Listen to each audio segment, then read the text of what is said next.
Hello, y'all. I'm back on here. It's 1:45 p.m. exact. So, excuse me for yawning.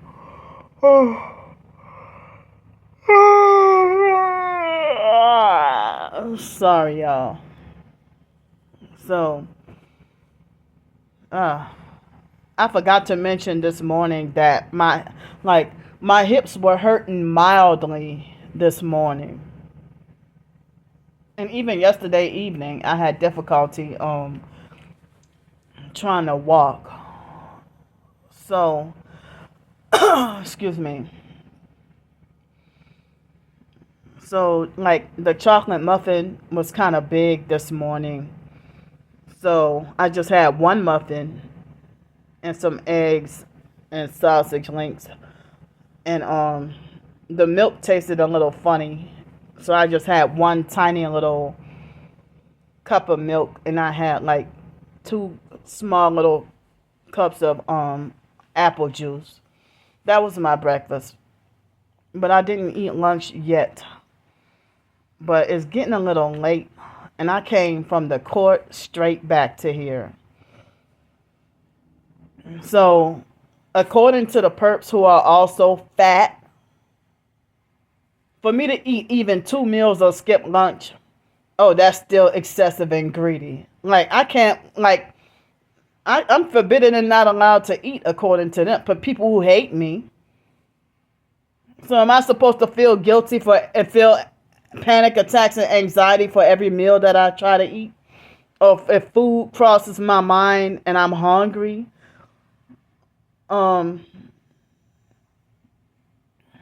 So I mean, as I said, y'all fat and calling me fat and greedy.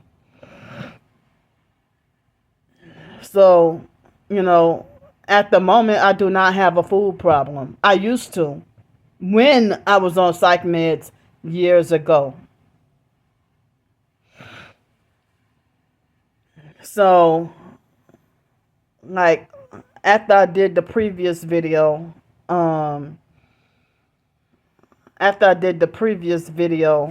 I had, got the Uber ride and, rode across the river. And, the guy, he had, like, the car had dirty seats. But he was quiet and didn't say much or nothing. But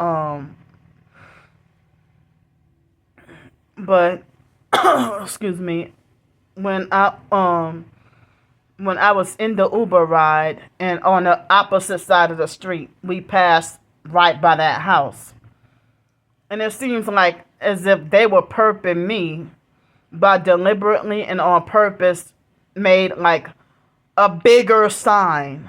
Like they switched out the sign and made it bigger. That for sale sign by that house. And like as if it's a message to me that I'm too dumb to understand. And I'm like, wow, they made another sign that said for sale by that house. They made it like extra big on purpose to make me feel more ashamed. And as I said, I didn't do it on purpose, So, yeah, his car had dirty seats. And so then I, sanitized. After I got out of his car, I sanitized my dress.